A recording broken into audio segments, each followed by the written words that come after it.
They said I was the curse of the Silver Pine Pack, a mute omega who brought shame to every ceremony I attended. But when Kalen Ashford, heir to the most powerful alpha bloodline in the Northern Territories, stepped forward to defend me against his own father's mockery, everything I believed about my worthlessness shattered in a single, impossible moment. The Harvest Moon ceremony is supposed to be a celebration for everyone else in the pack. Perhaps it is. For me, Lirale, it's an annual reminder that I am what the elders call moon-touched, their polite way of saying broken. I press myself against the carved wooden pillar at the edge of the ceremonial grounds, watching the other Omegas practice their blessing songs for tonight's ritual. Their voices rise and fall in perfect harmony, a sound like silver bells that makes the very air shimmer with power.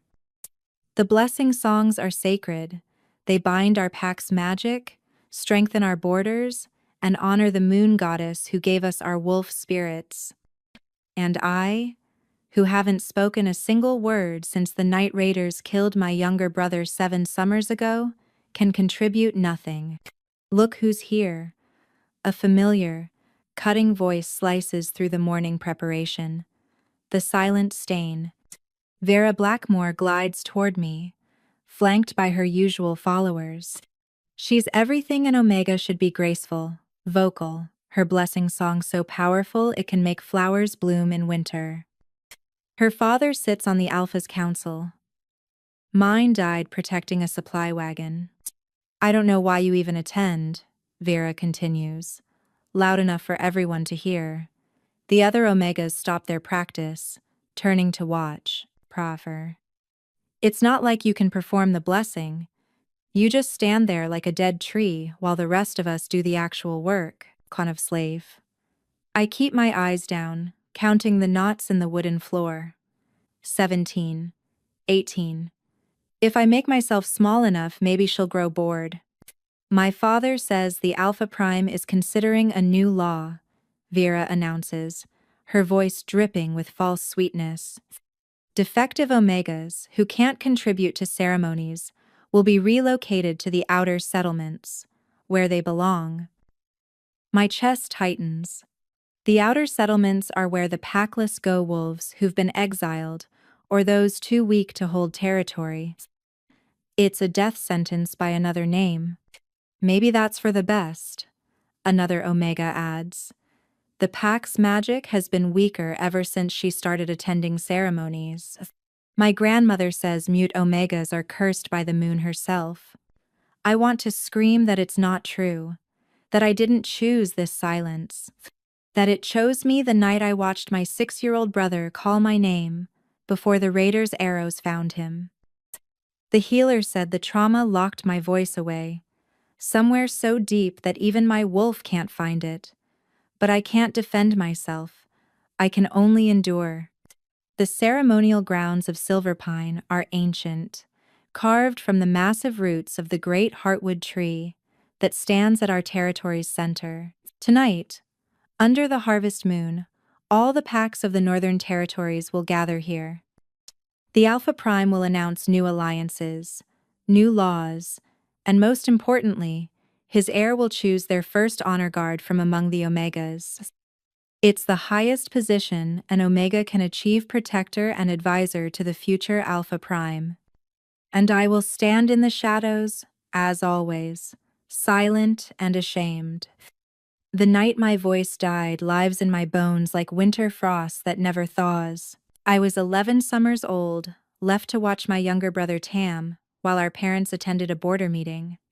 Tam was 6, all wild energy and endless questions, his blessing song already showing promise despite his youth. The elders said he'd be powerful one day. His voice could already make wildflowers turn toward him, like he was the sun itself. The raiders came during the new moon, when our wolves are weakest. Rogues from beyond the territories, packless and desperate. They wanted supplies, weapons, anything valuable from our settlement's storage.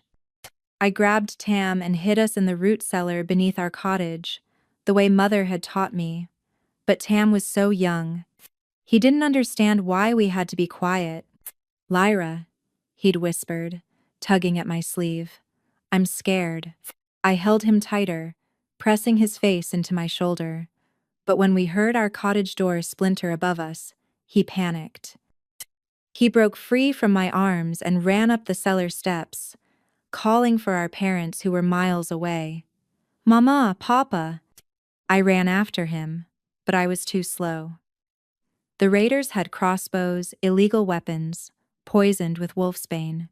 The arrow took him in the chest before I could reach him. He looked at me, those bright amber eyes wide with surprise, and called my name one last time. Lyra? The sound that tore from my throat wasn't human or wolf. It was something else entirely, raw grief given voice.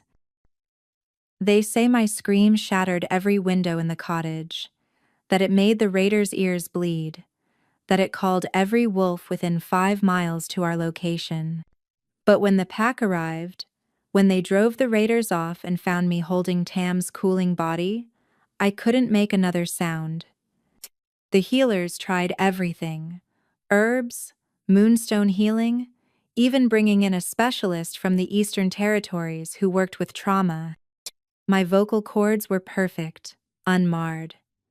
The block was entirely in my mind, a wall my consciousness had built to prevent that terrible sound from ever escaping again. My parents never blamed me, but I saw the truth in their eyes. If I'd been stronger, faster, braver, if I'd kept Tam quiet or fought the raiders myself, he'd still be alive. His death was my failure, and my silence was my penance. They died 2 winters later in a border skirmish, leaving me truly alone. The pack raised me out of duty, not love. I learned healing from Elder Mirren, one of the few who showed me kindness. Your voice may be gone, child, she'd say, teaching me to identify herbs by touch and smell. But your hands can still speak. Healing is its own language. I became proficient, exceptional, even at treating wounds, setting bones, creating poultices. My remedies were sought after, though always with averted eyes and quick exchanges, as if my muteness might be contagious. I could save lives with my hands, but I couldn't sing the blessing songs that held our pack's very essence together. The other Omegas my age found their voices growing stronger each year, their blessing songs weaving into the pack's magic like golden threads. Mine remained trapped behind walls of guilt and grief, a constant reminder that I'd failed the one person who needed me most. The harvest moon rises like a swollen orange above the heartwood tree, and the ceremony begins with all the pageantry our pack can muster. Hundreds of wolves from across the Northern Territories fill the sacred grounds, their excitement charging the air with an almost visible energy. I stand at the very back, behind even the youngest Omegas who've just come of age. Alpha Prime Theron. Ashford takes the raised platform, his presence commanding absolute silence. He's massive even in human form, his dark hair silvered at the temples, his eyes the color of storm clouds. Beside him stands his son, Kalen, the heir whose reputation precedes him like thunder before lightning. I've seen Kalen from afar over the years. He's impossible to miss. Where his father is all cold authority, Kalen burns with a different kind of intensity. They say he's ruthless in battle but fair in judgment, that he's never lost a challenge but never fought without cause. At 25 summers, he should have chosen an honor guard years ago, but he's refused every candidate presented to him. Tonight, Alpha Prime Theron announces, his voice carrying across the grounds without effort. We celebrate not just the harvest, but the future of our united packs. My heir will finally choose his first honor guard from among our Omegas. A ripple of excitement passes through the Omega contingent. This is what they've been training for. why they've spent years perfecting their blessing songs. The honor guard position means status, protection, a direct connection to power. Each Omega will perform their blessing song, the Alpha Prime continues. Let their voices show their worth to the pack. One by one, they go forward. Each performance more spectacular than the last. Vera's song makes ice crystals form in the air, each one perfect and glittering in the moonlight. Another Omega's voice causes the heartwood's leaves to glow with soft bioluminescence. The display is magnificent, a showcase of everything our pack values. And then there's silence. Everyone has sung except me. I remain frozen in place as hundreds of eyes turn in my direction. The weight of their collective gaze feels like drowning in mud. Someone laughs sharp and mocking. Others join in. A wave of cruel amusement at the mute Omega, who dares to exist in sacred space. Well, Alpha Prime. Theron's voice cuts through the laughter like a blade. Will the last Omega perform, or does she intend to waste our time? Vera steps forward, ever eager to twist the knife. She can't, Alpha Prime. She's moon-cursed, mute. She hasn't spoken since she let her brother die. Someone else supplies, loud enough for everyone to hear. The laughter grows louder. My face burns with humiliation so intense it feels like my skin might peel away. I turn to flee, to run from this mockery, but my movement catches someone's attention. Kaylin Ashford is staring at me. Not with amusement or pity, but with something else entirely. His eyes, a striking silver blue like winter moonlight, hold mine across the distance. There's a furrow between his brows, not of confusion but of recognition? As if he's solving a puzzle others don't even know exists. I wrench my gaze away and stumble back, my hands shaking. I need to leave, now. But Theron's voice stops me cold. A defective Omega who brings shame to our ceremonies. Perhaps the outer settlements would be more appropriate for... No. The single word falls into the ceremonial grounds like a stone into still water, sending ripples of shock through the crowd. Kylan Ashford steps forward from his place beside his father. His movement, fluid and purposeful. The crowd parts before him like grass before wind. His no still hangs in the air. A challenge that nobody expected. No? Alpha Prime. Theron's voice drops to a dangerous register that makes several wolves take involuntary steps backward. You dare contradict me? Here? Now? I claim my right as heir. Kaylin says, his voice steady and clear. The right to choose my honor guard without interference. From anyone. The tension between father and son crackles like lightning about to strike. I've heard rumors of their conflicts, but seeing it in person is different. Two apex predators facing off while everyone else holds their breath. You would choose that? Theron gestures dismissively in my direction. A mute Omega who can't even perform a basic blessing? Kaylin turns those silver blue eyes back to me, and I see something in them that makes my knees weak. Not pity, not mockery, but a fierce protectiveness that makes no sense. We've never spoken. I'm nobody to him. I would choose, Kaylin says slowly, deliberately, an Omega who survived what would have broken others, who learned to heal without words when words were all she had, who stands here, year after year, enduring mockery that would send stronger wolves running because she refuses to let shame define her. My heart stops. How does he know about my healing work? How does he know anything about me? You're making a fool of yourself, Theron snarls, and of our bloodline. Choose a proper Omega, one who can actually contribute to power. She contributes more than you know, Kaelin interrupts, an offense that sends gasps through the crowd. No one interrupts the Alpha Prime. Last winter, when the fever struck our youth, who do you think prepared the remedy that saved them? When our border guards return injured and refuse to burden the pack healers, who do you think treats them in secret? I stare at him in shock. Those border guards swore they'd tell no one. I helped them because they were hurt, because they were too proud to admit weakness, but too desperate to refuse help from even a cursed Omega. Lirale. Kaelin says my name like it matters, like it's something precious. She saves lives in the shadows, while others perform pretty tricks in the light. Vera laughs, sharp and disbelieving. You can't be serious, she's broken, cursed, the moon goddess herself. The moon goddess.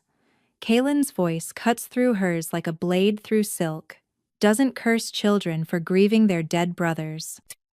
The grounds fall silent. The shame that's been my constant companion for 7 years suddenly feels less like truth and more like a lie I've been told so many times I believed it. She cannot sing the blessing. Theron states coldly. An honor guard must be able to perform the protection rituals. It's tradition. It's law. And the law is wrong, Kaelin says simply, as if overthrowing centuries of tradition is nothing. And I'll prove it. He walks toward me with purposeful strides. The crowd parts, but I can't move.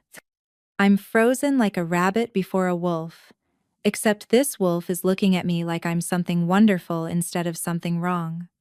He stops directly in front of me, close enough that I can smell his scent pine and storm rain, and something wild. Close enough that I can see the flecks of darker blue in his silver eyes. Lirale, he says softly, meant just for me. Will you trust me? I don't understand what Kaelin is asking, but something in his eyes makes me nod. He extends his hand, not commanding, but offering. A choice.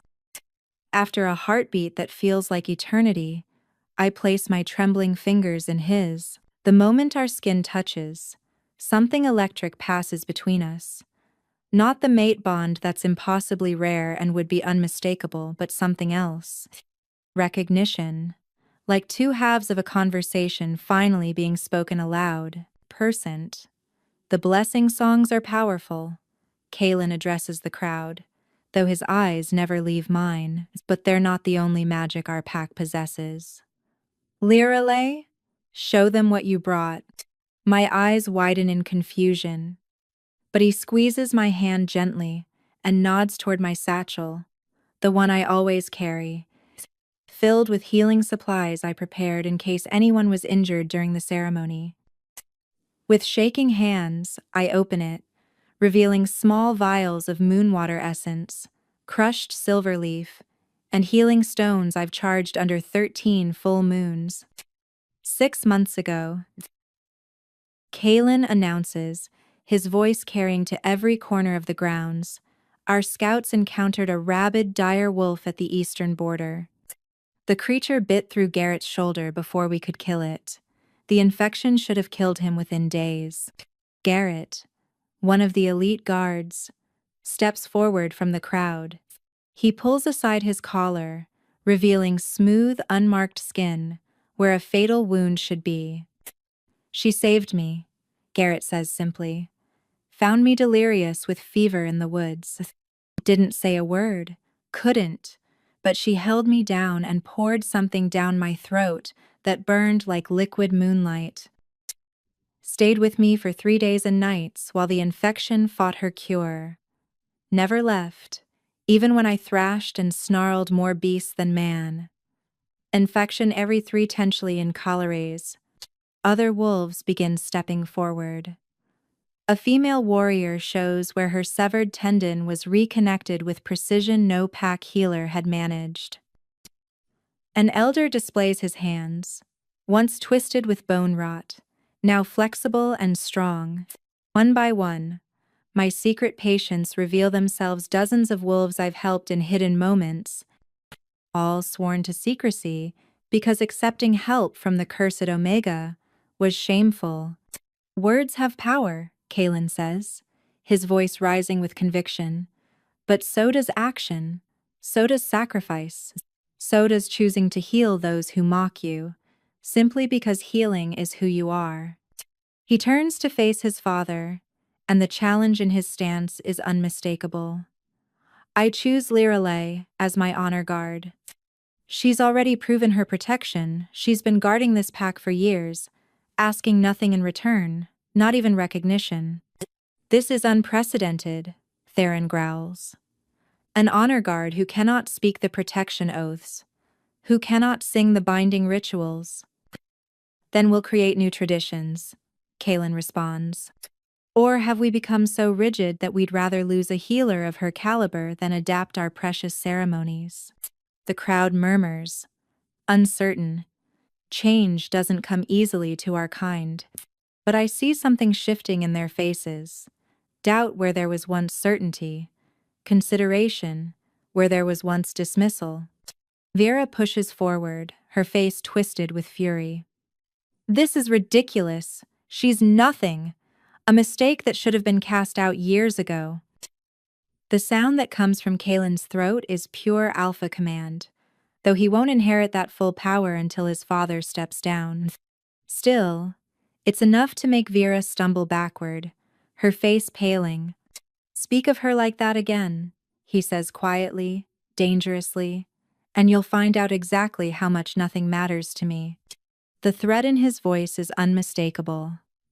Vera backs away, but her eyes promise this isn't over.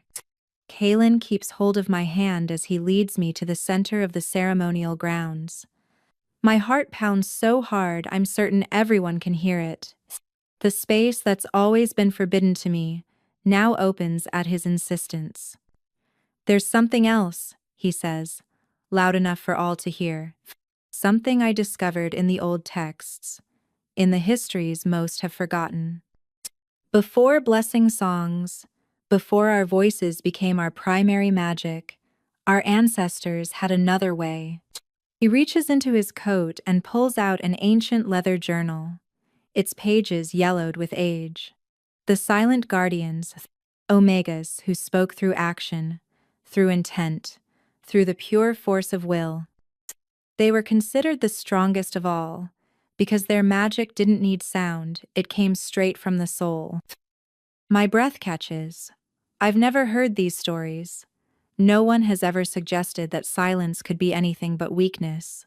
Lirale. He turns to me, and his voice gentles. You've been speaking all along. Pasa. Every healing, every saved life, every moment you chose kindness over bitterness, that was your voice. Now, let them see it. He guides me to place my hands on the ancient heartwood tree that towers above the ceremony. The moment my palms touch the bark, I feel it a thrumming energy that matches my heartbeat. Without thinking, I close my eyes and let everything I've held inside flow out through my hands. My grief for Tam, but also my love for him.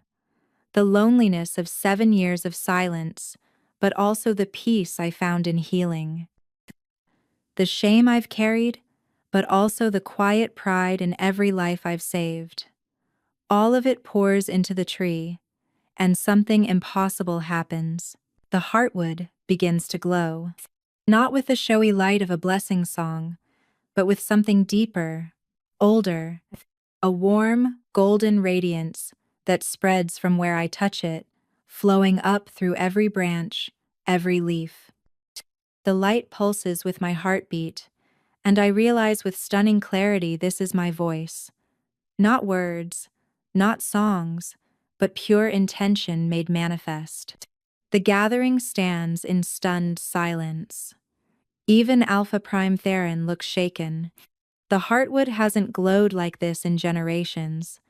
Not since the last silent guardian died over a century ago. She's speaking. An elder whispers in awe. Mother Moon, preserve us. The girl is speaking. Tears stream down my face as 7 years of enforced worthlessness crumbles away. I'm not broken. I'm not cursed. I'm just different. And different isn't less than, it's simply other than. Kalen's hand settles on my shoulder, warm and steady. Show them the rest, he murmurs. Show them what you showed me last winter. Last winter. I turn to look at him in confusion, but his eyes hold secrets I don't understand yet.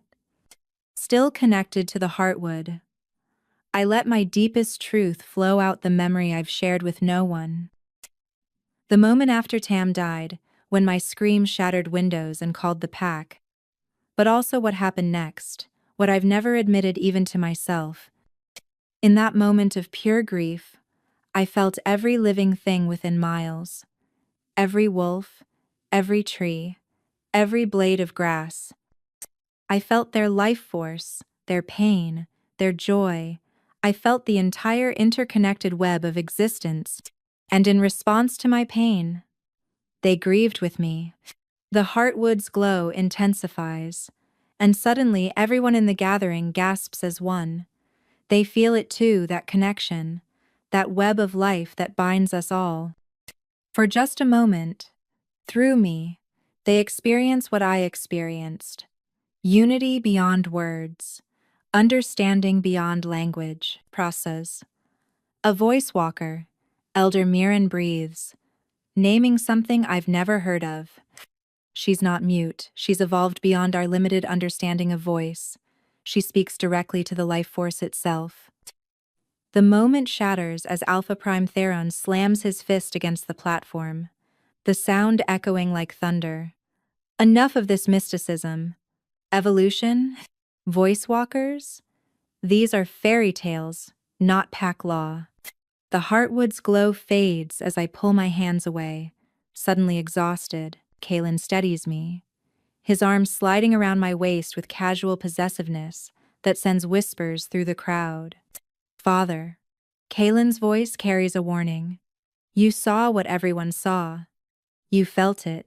Don't let pride blind you to what I saw. Theron interrupts, his voice ice cold. Was my heir being manipulated by a damaged Omega's party tricks? One light show doesn't erase 7 years of silence.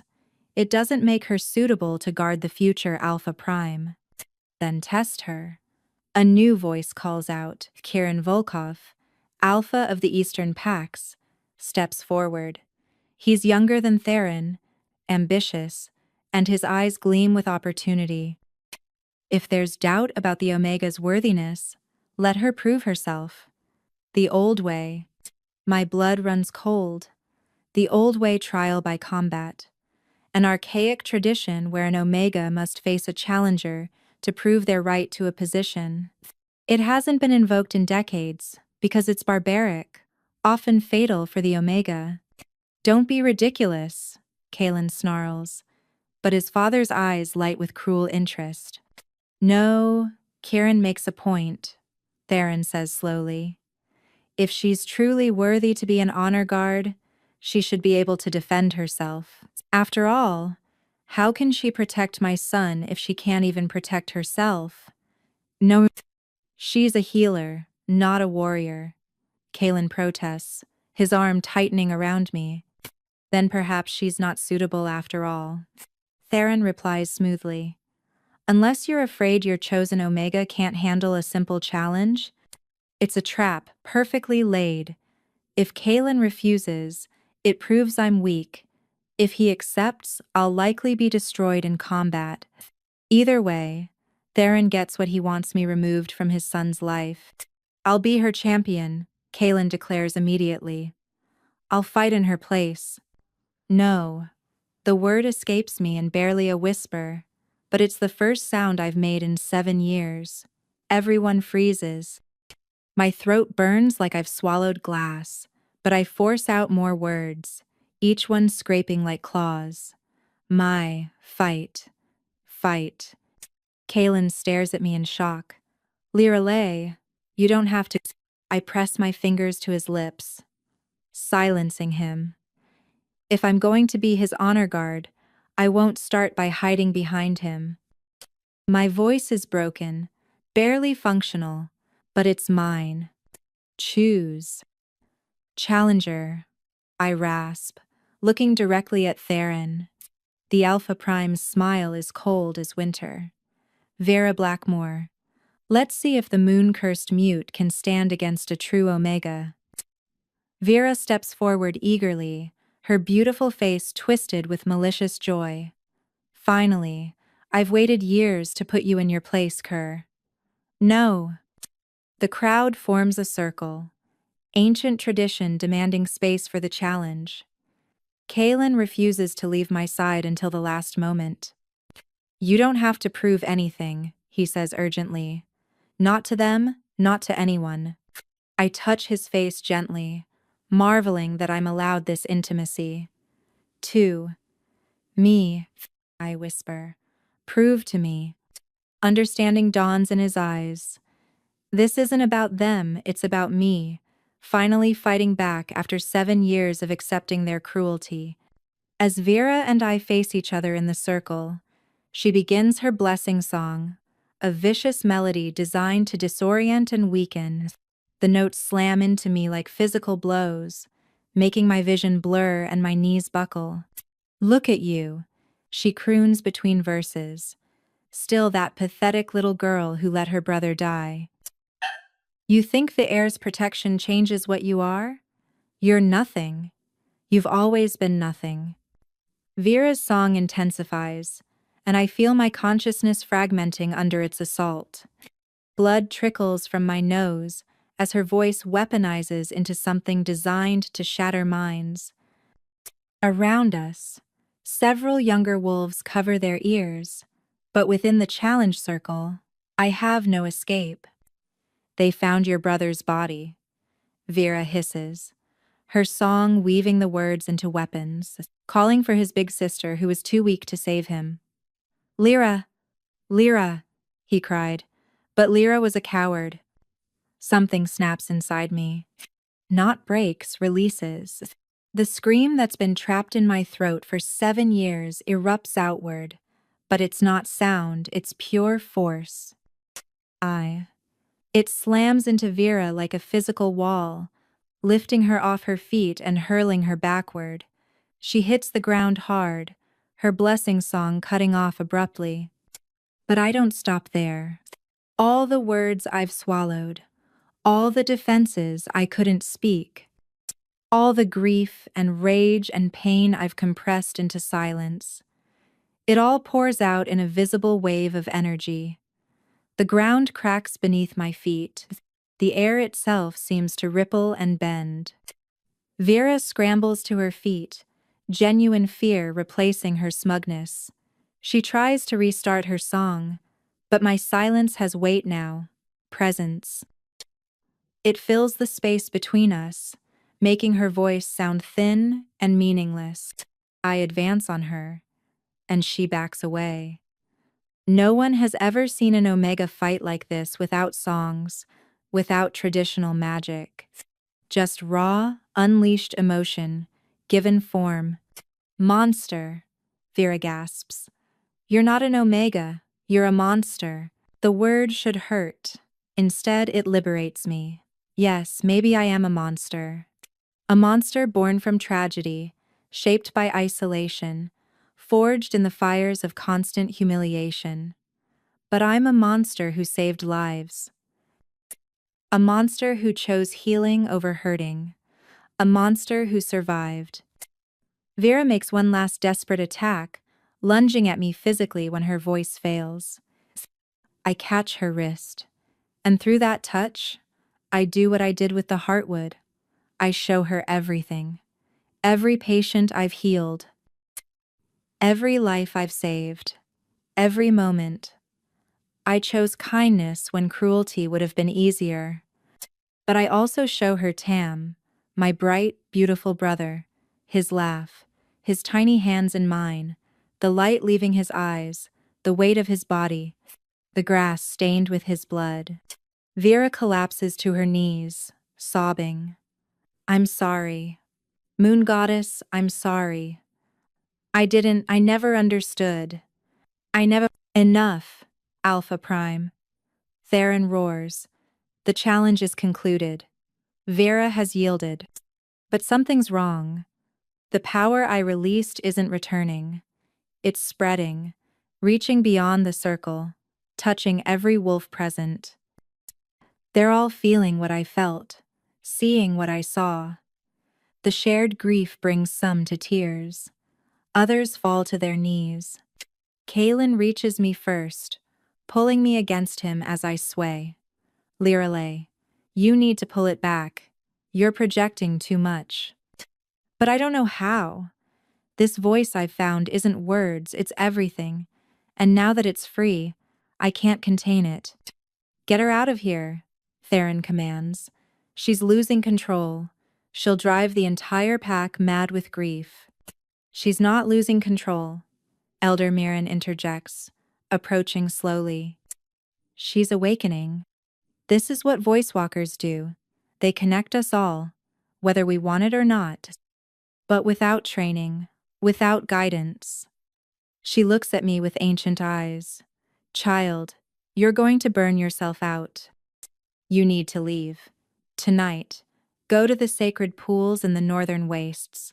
Learn to master this, or it will consume you, Kylan. She goes nowhere. Kaylin snarls. But I see the truth in Mirren's eyes. I'm dangerous now. Not intentionally, but my power is raw, untrained. I could hurt people without meaning to. Must. Go. I force out, my throat feeling like shredded meat. Then I'm going with you, Kaylin says immediately. No. Theron's voice is final. You have duties here. The pack needs stability after this. Display. She'll go alone, or not at all. I leave that very night, taking only what I can carry. Kaylin argues with his father for hours, their shouting echoing across the packlands, but Theron won't budge. The Alpha Prime even posts guards to ensure his heir doesn't follow me. The northern wastes are 3 days' journey, a barren stretch of land where the old powers still linger. Elder Mirren gives me a map and a warning. The sacred pools will either teach you to master your gift or drown you in it. Many voice walkers never return.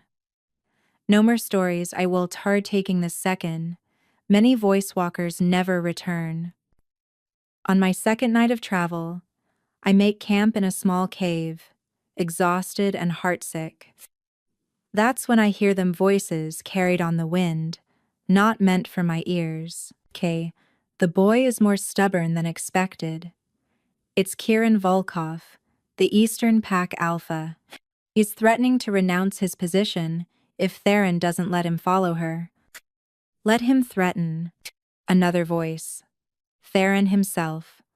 Once she's gone, really gone, he'll come to his senses.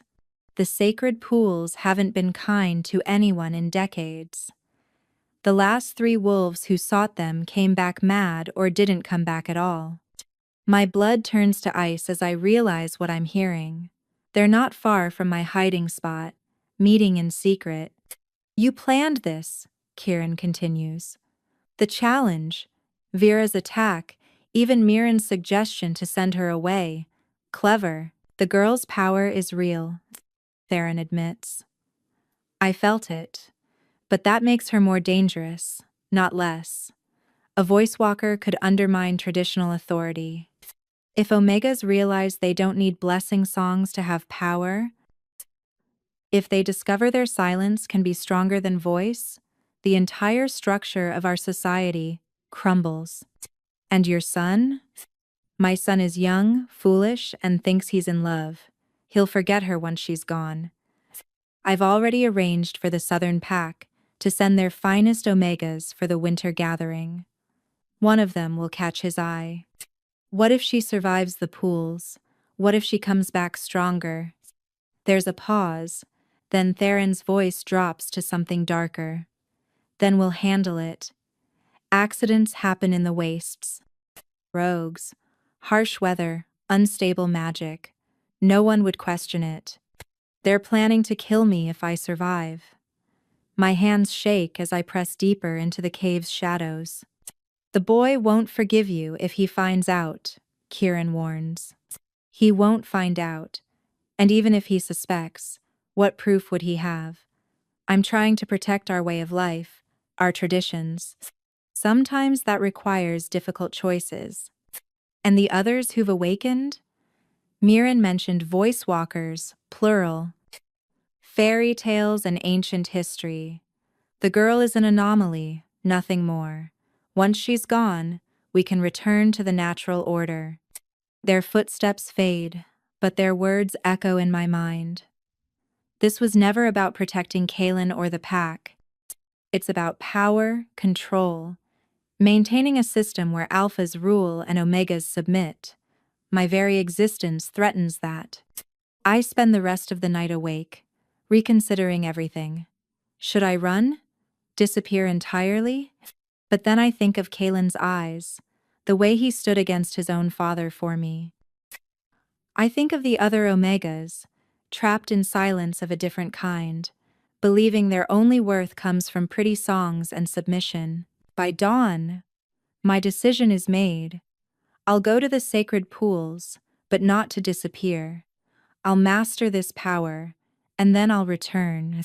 Not for vengeance, but for truth, for change. The journey becomes harder as I near the wastes. The land grows twisted, scarred by ancient magic wars. Trees grow backward, their roots reaching skyward. Water flows uphill. The very air tastes of power and madness. On the third night, I find them the sacred pools. 7 pools of water that reflect no light, arranged in a perfect circle. The moment I approach, I feel it a pull, like recognition. Welcome, voice walker. The words appear in my mind, not heard but known. You've come to remember what was forgotten. The sacred pools are nothing like the legends claimed. Each pool contains not water, but liquefied moonlight, dangerous and beautiful. The moment I step into the circle they create, visions assault me, not my memories, but those of voice walkers throughout history. I see them clearly now, omegas who transcended the limitations others placed on them. They didn't sing, they spoke directly to the life force of the world. They were healers, prophets, and warriors of a different kind. They were feared because they proved that power doesn't follow the rules alphas created. But I also see why they disappeared. The last great voice walker, Senna Moonborn, was murdered by a coalition of alpha primes who feared her influence. They destroyed the records, rewrote history, turned voice walking into a myth. The blessing songs were instituted afterward, a way to control Omega power, to make it pretty and performative, rather than primal and transformative. For 3 days and nights, I remain in the circle, learning to channel the raw force inside me. The pools teach through pain every lesson carved into my bones. I learn to speak without sound, to heal without touch, to project not just emotion but understanding.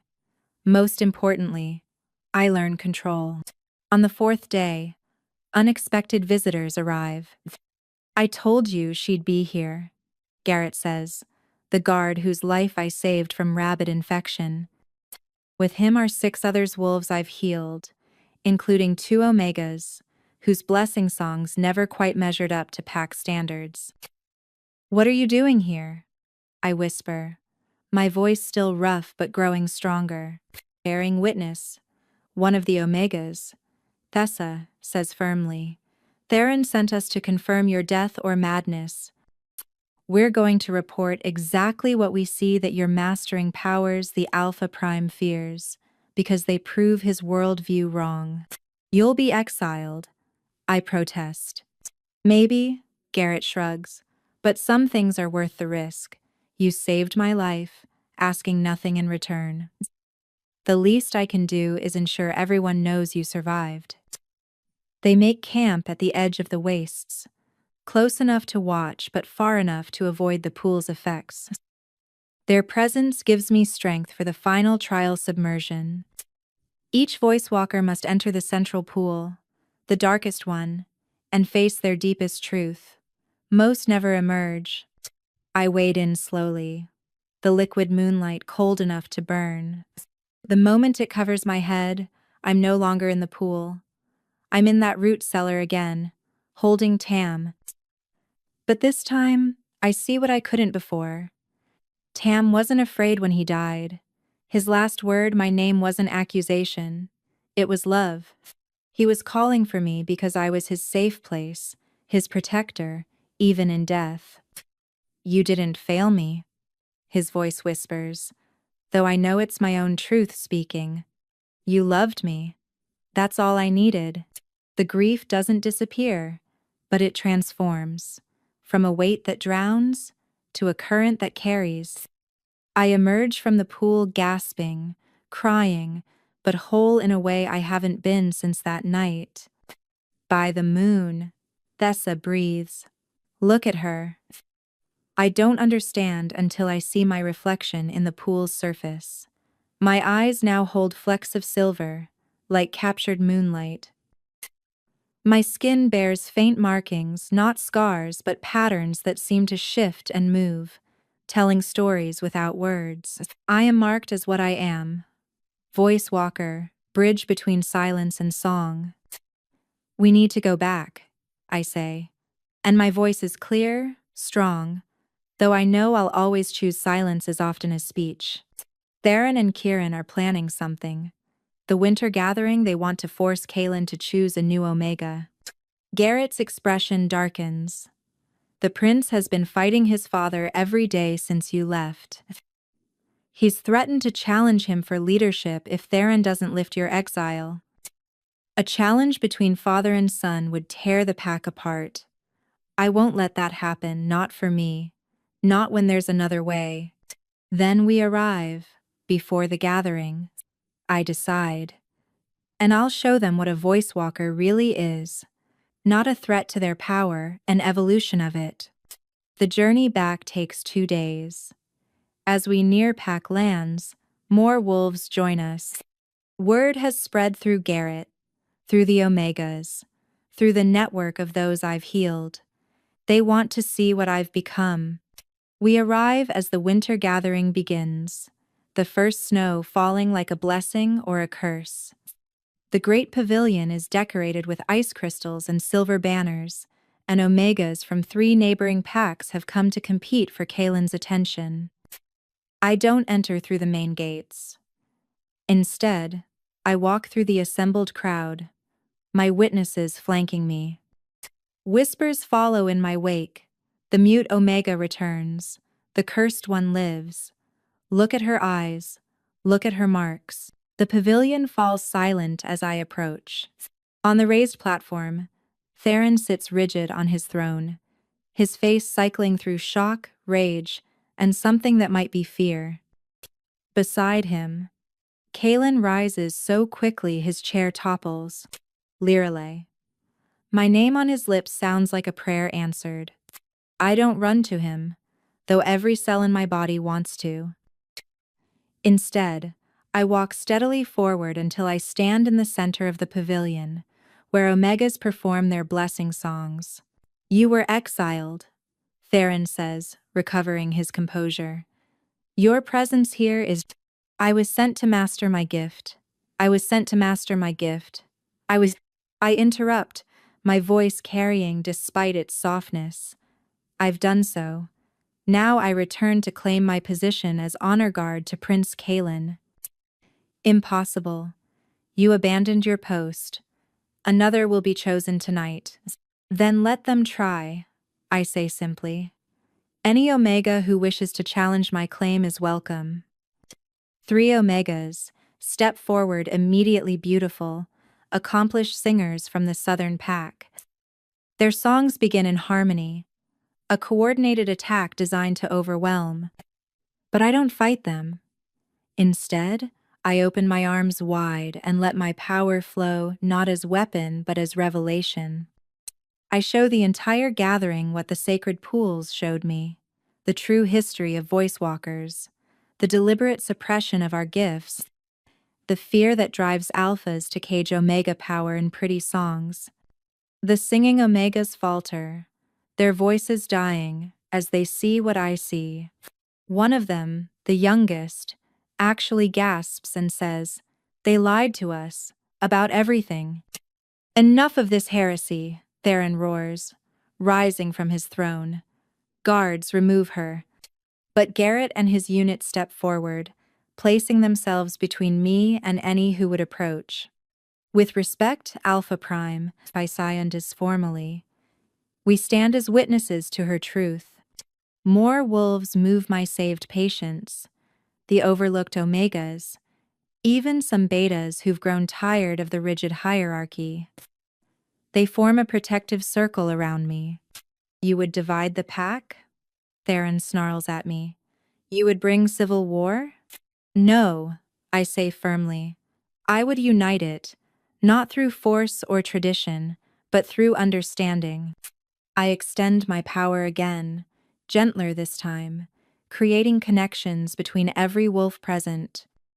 For a moment, they all feel what each other feels: the alpha's responsibility, the omega's desire for respect, the beta's struggle for recognition. The artificial barriers between ranks dissolve in the face of shared experience. This is what voice walkers were meant to do: power. I explain. Not rule, not overthrow, but connect. To remind us that we're one pack, not separate castes. Kalen steps down from the platform, moving through the crowd toward me. His father shouts for him to stop, but he doesn't even pause. When he reaches me, he drops to one knee, an alpha heir kneeling before an omega. The gesture sends shockwaves through the gathering. "Lyra lay," he says, loud enough for all to hear. "I've spent every day since you left, trying to understand what you awakened in me that night at the ceremony. Now I know." He looks up at me with those silver blue eyes. "You showed me that true strength isn't about dominance. It's about the courage to be vulnerable, to stand for others, to choose compassion over control." He pulls something from his pocket, a silver cord woven with moon-blessed thread, the traditional honor guard bond. "Will you accept this position? Not because I choose you, but because you've already chosen us, all of us, every time you healed without thanks, every time you faced mockery with dignity, every time you refused to let bitterness poison your gift." Tears stream down my face as I take the cord. But before I can speak, Theron's voice cuts through the moment. "If you accept that, you bind yourself to a prince who will never be Alpha Prime. Power. I'll disinherit him before I let him pollute our bloodline with—" "With what, father?" Kalen rises, turning to face Theron. "With change? With growth? With the recognition that our way isn't the only way?" Most werewolf stories begin with power and dominance. The tension between father and son stretches to a breaking point. The entire gathering holds its breath, waiting to see if blood will spill on sacred ground. But I step between them, placing a hand on Kalen's arm. "There's another way," I say, my voice carrying the certainty the pools gave me. "Alpha Prime Theron, you fear the loss of tradition, the chaos of change. I understand, but look closer. Power. I project not words but images into the air, where everyone can see them, visions from the sacred pools, but selected carefully. I show the ancient past, when voice walkers and alphas ruled together, each balancing the other. The packs were stronger then, united not by hierarchy but by harmony. We don't have to choose between old and new," I continue. "We can honor both, blessing songs and voice walking, traditional strength and evolved understanding. Your son doesn't seek to destroy what you've built. He seeks to expand it." Theron watches the visions, his jaw clenched. I see the moment something shifts in his eyes, not full acceptance, but the first crack in his certainty. "And if I refuse?" he asks quietly. Powers. Then you'll rule over a divided pack. Elder Mirren speaks up, stepping forward. Because what Lirale has awakened can't be silenced again. The Omegas have seen what they could be. The Betas have felt what equality tastes like. Even your Alphas question whether dominance is the same as leadership. She's right. I can feel it in the crowd, a fundamental shift that goes beyond one confrontation. The old ways are already crumbling, whether Theron admits it or not. The Alpha Prime looks at his son, at me, at the crowd surrounding us. For a long moment, he says nothing. Then, to everyone's shock, he laughs a bitter, tired sound. Perhaps I am old, he admits. Perhaps my fear of change has made me cruel. He looks directly at me. You saved my son in ways I'm only beginning to understand. When I found him after that winter patrol last year, he was different, more thoughtful, more complete. My eyes widen. Kalen's words from earlier suddenly make sense. I was the wolf, Kalen says softly, looking at me. Last winter, injured and dying in the forest. You found me, healed me, sang lullabies to what you thought was just a wounded animal. I woke before dawn and left before you could see my human form, but I never forgot. The silent Omega who sang when she thought no one was listening. The memory floods back, a massive black wolf I'd found and tended, whispering the songs Tam used to love. Thinking I was alone. You knew, I breathe. All along, you knew I wasn't truly mute. I knew you were careful with your voice, that you'd been hurt so deeply you chose silence. But I also knew that silence was just another form of speaking, one most of us are too loud to hear. Theron watches this exchange, and something in his expression softens not completely, but enough. I'm not stepping down, he says firmly, but perhaps it's time for the council to include new voices. A voice walker advisor, Omega representatives. Change, but controlled change. It's not everything, but it's a beginning. Then I accept, I say, tying the silver cord around my wrist, officially becoming Kalen's honor guard. But know that my loyalty is not just to him, but to all who need healing, all who deserve to be heard, whether they have voices or not. The crowd erupts not in mockery like that first ceremony, but in celebration. Omegas embrace, betas cheer, and even some alphas nod approval. The rigid structure hasn't shattered, but it's begun to bend, to evolve.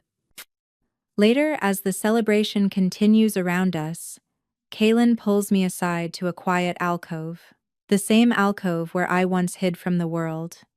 You came back, he says softly, his hands framing my face. When you had every reason to disappear, you came back. You stood for me, I reply, my voice stronger now but still choosing whisper for this moment. When you had every reason not to, you saw me. He kisses me then, soft and sweet and full of promise. Not the kiss of an alpha claiming an omega, but of two souls recognizing each other across the divide of rank and tradition. When we part, I notice the celebration has quieted. The crowd has formed a circle around us, but not to mock or judge. They're bearing witness to something new, a future where an omega can be powerful without being loud, where an alpha can be strong without being cruel, where love transcends the boundaries others draw. Vera approaches, hesitant and humble. Lirale, I owe you more than an apology. I owe you a debt. You showed me my own cruelty, but also that it's not too late to change. I study her for a moment, then extend my hand.